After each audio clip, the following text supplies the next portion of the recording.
El colesterol, una palabra muy poco amiga que creo que varios de nosotros reconocemos instantáneamente como un peligro. Pero, ¿realmente será el colesterol tan malo como piensan? ¿Y será este el verdadero enemigo y la verdadera causa de las principales enfermedades cardiovasculares? Acompáñame a descubrirlo en este nuevo episodio de SZR Informa.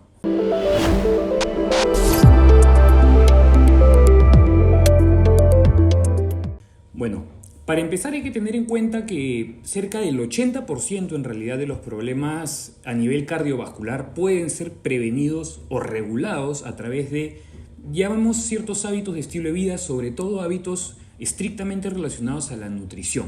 Y sí, de hecho hace unos años los lineamientos generales nos recomendaban inclusive evitar el consumo de grasas saturadas para evitar cualquier tipo de riesgo a nivel cardiovascular. ¿Por qué? Porque se creía que el colesterol tenía el potencial de tapar las arterias. Estas arterias producían tapadas, digamos, podían producir plaquetas, las cuales eventualmente llevaban a la producción de coágulos y estos coágulos podían derivar en un infarto, no solamente al corazón, sino al cerebro. Y esto llevó básicamente a dos cosas. Primero, se originaron las grasas trans, como por ejemplo la margarina, que no sé si ustedes lo sabían, pero en varios países a nivel mundial es ilegal literalmente la producción y la comercialización de este tipo de ácidos grasos. Y número dos, esto llevó a que muchas personas aumenten considerablemente su consumo de carbohidratos, sobre todo de carbohidratos refinados y azúcares simples. Pero bueno, para regresar al tema en cuestión, el colesterol es un lípido. Es una sustancia medianamente cerosa que el hígado produce de manera natural. El colesterol es fundamental y es necesario. De hecho, es vital para la formación de ciertas membranas celulares, al fin y al cabo, que es una parte fundamental dentro de una célula, además de ser necesaria para el correcto funcionamiento de ciertas hormonas y sobre todo de la vitamina D, que ya hemos hablado en episodios anteriores, la importancia que tiene. Hay que tener en cuenta que absolutamente todas las células de nuestro cuerpo necesitan colesterol. De hecho, es parte de la membrana celular de todas nuestras células y esto hace que el colesterol en realidad sea indispensable para nosotros. Bueno, existen dos tipos de colesterol. En realidad los conocemos como tipos de colesterol, pero en realidad son lipoproteínas. El HDL, que básicamente en inglés es High Density Lipoprotein, y LDL, que es Low Density Lipoprotein. Uno lo conocemos nosotros popularmente como el colesterol bueno y el otro como el colesterol malo, pero no específicamente funcionan, digamos, de esta manera. No es que uno, digamos, sea nocivo para la salud y el otro positivo. Depende de una serie de factores que vamos a desarrollar a continuación. El HDL es una lipoproteína que lo que hace básicamente es que transporta el colesterol de nuestras células hacia nuestro hígado. Mientras que el LDL, por la contrapartida, es una lipoproteína que transporta el colesterol de nuestro hígado hacia nuestras células. Entonces acá podemos sacar una primera conclusión. Más importante que los niveles de colesterol en sí es el ratio de estos, digamos, ambos niveles de lipoproteínas que tenemos.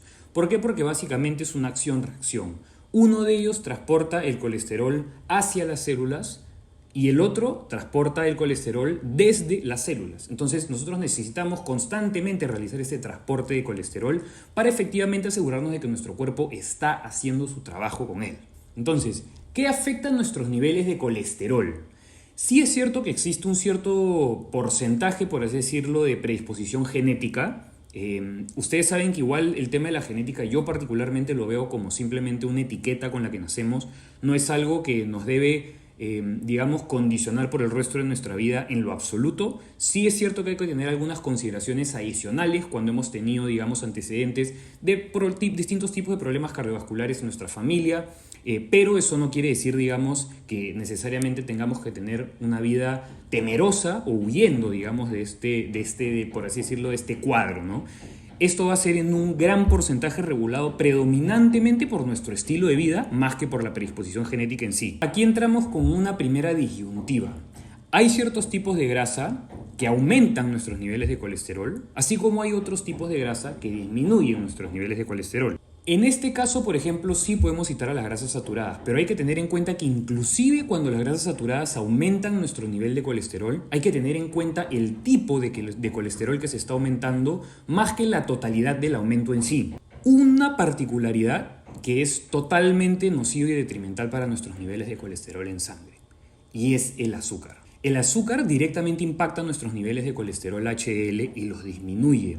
Hay que tener en cuenta, como mencioné anteriormente, que lo importante aquí es tener en consideración el ratio entre el colesterol HDL y el LDL. En el libro de Big Fat Surprise de Nina Teicholz, ella menciona que hay varios aspectos relacionados a las grasas alimentarias, dejando de lado obviamente las grasas trans, que son la excepción, que son totalmente nocivas, que la relación entre este tipo de grasas alimentarias y los problemas de riesgos cardiovasculares en realidad son, como lo llaman en Estados Unidos, pickpocket, que han sido básicamente seleccionados muy cautelosamente. ¿Para qué? Básicamente para generar un causante, o para encontrar un causante, mejor dicho. En este libro, curiosamente, ella no solamente analiza la literatura científica, sino también las políticas que existen en torno a eso, las distintas, digamos, variables económicas que afectan tanto los indicadores, digamos, de producción y económicamente hablando, cómo impacta la industria de las grasas versus cómo impacta la industria azucarera a un país, en este caso Estados Unidos. Lo que ella básicamente dice es que existe muy poca evidencia contundente de que las grasas realmente sean un problema,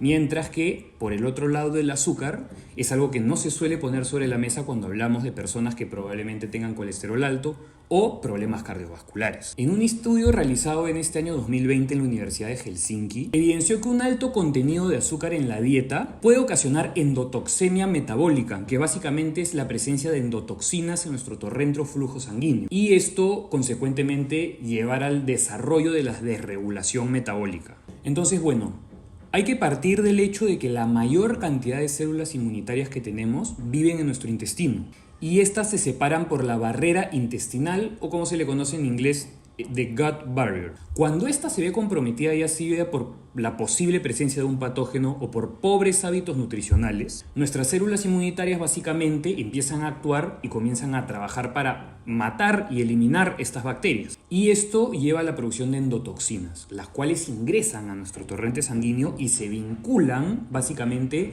con el colesterol LDL, y esto consecuentemente lleva a un aumento considerable de nuestros niveles de colesterol LDL en sangre. Nuestras células intestinales producen mucina. La mucina es una sustancia, es como una mucosa, es una sustancia un poco viscosa que el cuerpo produce para separar básicamente a las células inmunitarias de las bacterias. Y para esto, estas células necesitan energía para producir esta mucina, y ahí en este momento ellos van a acudir básicamente a los ácidos grasos de cadena corta, como se le conoce en inglés, short chain fatty acids, y estos se producen a partir de fibras fermentables, como las que suelen tener las verduras, algunos tipos de fruta, como los beta-glucanos, por ejemplo, la fibra periódica por excelencia que solemos encontrar en los hongos, en ciertos granos como la avena.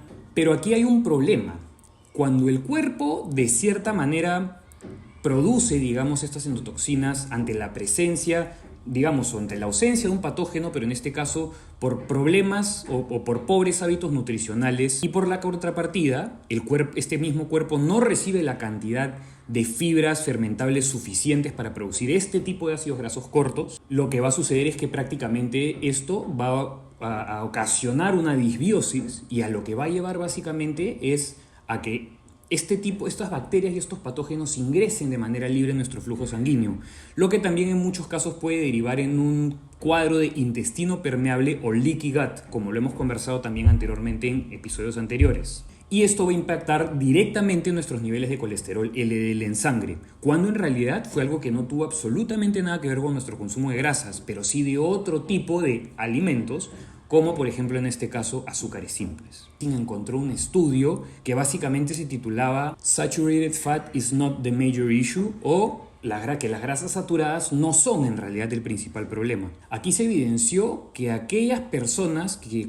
tenían un alto consumo de azúcar dentro de su alimentación diaria tenían 4 veces más probabilidades de padecer de algún problema relacionado al sistema cardiovascular que aquellas personas que no lo tenían. Y aquí hay algo que sí tenemos que cuestionar. ¿Por qué, en base a lo que hemos conversado, en base a la nueva evidencia y en base a que de hecho los lineamientos, los US Dietary Guidelines, que se reformularon en el año 2013, por ejemplo, y que evitaban básicamente o comunicaban que deberíamos evitar por completo el consumo de colesterol y grasas saturadas, ya no es así, pero curiosamente restringen digamos, la recomendación diaria de grasas saturadas a un 10%. Mientras que por el otro lado no tenemos necesariamente una recomendación diaria estipulada en los etiquetados de los productos en cuanto al consumo del azúcar, lo cual sí nos hace pensar un poco. Entonces, ¿son realmente las grasas saturadas el problema en torno al colesterol alto? ¿O lo es el azúcar y, digamos, de cierta u otra manera nos lo han estado encubriendo por distintos intereses de por medio? Como, por ejemplo, el interés económico. Nosotros sabemos hoy por hoy la cantidad de dinero que mueve la industria azucarera, no solamente aquí, sino a nivel mundial. Es una industria muy poderosa, muy millonaria, y que, creamos o no, está regulando de cierta manera el sistema alimentario. Y no solamente eso, sino lo más curioso de todo es que está regulando hasta las recomendaciones nutricionales que se hacen en personas que tienen distintos tipos de patologías orientadas a este tipo de desórdenes. Agrupar todas las grasas saturadas y digamos, otorgarles la etiqueta de que son peligrosas y que deberíamos evitar su consumo es como decir que el consumo de los carbohidratos es malo.